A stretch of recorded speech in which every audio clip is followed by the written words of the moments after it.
नमस्कार, जय भीम, जय भारत। देखिए, आज हम लोग जानेंगे जो दलित जातियां थी, दलित जातियों का स्थान था और दलित जातियां ही वास्तविक रूप में जो नाच गाना हुआ करता था, इस आज भी उसको वास्तविकता में कोई आधारशिला रखा था तो दलित जातियां रखी थी। जैसे नाच गाना बड़ा निम्न स्तर का माना जाता था। आज भी अगर आप समाज में होंगे तो आज भी देखते होंगे ना कि जो लौंडा नाच होता था, अन्य जो पखाउज का नाच बनाया गया था, मृदंग का नाच बनाया गया था, ढोल बजाने का काम निम्न जातियाँ करती थी, डफरा बजाने का निम्न जातियाँ ये सब काम करती थी।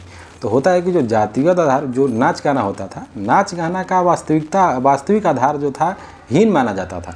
नाच गानों का अच्छा नज़रिया से पहले के लोग नहीं देखते थे।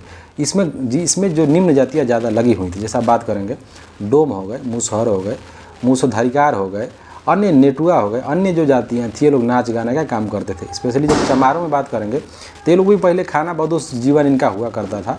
तो ये लोग क्या करते थे, डफला बजाते थे और गांव गांव घूम घूम के मांगते रहते थे। बाकी बहुत बड़ा कहानी है, बुजुर्गों के द्वारा जब आप सुनेंगे तो लोग बताते हैं कि हम लोग भी बजाते बजाते किसी दूसरे गांव में चले जाते थे।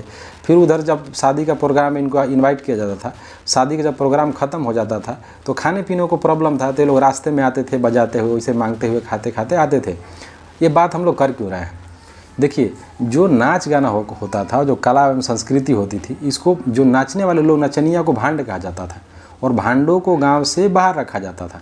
तो उस समय जब नाच गाना में पैसा नहीं था तो सबसे ज़्यादा बढ़ चढ़ के भाग कौन लिया? निम्न जातियाँ लेती थी। उस समय इनको नचनिया कहा जाता था। हुआ है कि ज़माना बदला और धीरे धीरे कॉमर्शलाइजेशन होने लगा, वाणिज्यकरण होने लगा, दुनिया की टेक्नोलॉजी बदलने लगी और ये सारा चीज़ शिफ्ट होने लगा किस पे? एक व्यापार बनने लगा और एक बहुत बड़ा प्लेटफॉर्म बनने लगा। तो आज भी कहा, जब प्लेटफॉर्म बना तो नाच गाने का जो वास्तविक में जिनको हक होना चाहिए और जिनका वास्तविकता में प्रतिनिधित्व होना चाहिए, जिनको वहाँ पे सचमुच होना चाहिए, वो बिरादरियाँ आज भी कट गई। तो देखिए क्या हुआ, पहले जब इसका आधार बन रहा था तो जब तक इसमें निम्न जातियाँ थीं, इसका कोई स्टैंडर्ड था नहीं और इसको गाली दिया जाता था। समय बदला, जैसे ही वाणिज्यीकरण में आ गया, जैसे ही कॉमर्शलाइजेशन हो गया इसका, तो आज देखिए ना आप, आज एक भी कोई दलित जातियाँ निम्न जैसे नेटुआ, मुसहर, डोम, धरिकार, अन्य जो जातियाँ हैं कहाँ दिखती हैं नाच गाना में? तो नहीं दिखती हैं। तो घाटा इनका यही हुआ ना कि जब ये आधारशिला लोग रख रहे थे, जब ये लोग थे तब इसका कोई वैल्यू नहीं था। उस समय भांड कहा जाता था, नचनिया कहा जाता था। समय बदला, वाणिज्यीकरण में चला गया तो वहाँ पे इनका रिप्रेजेंटेशन ही नहीं हो पाता।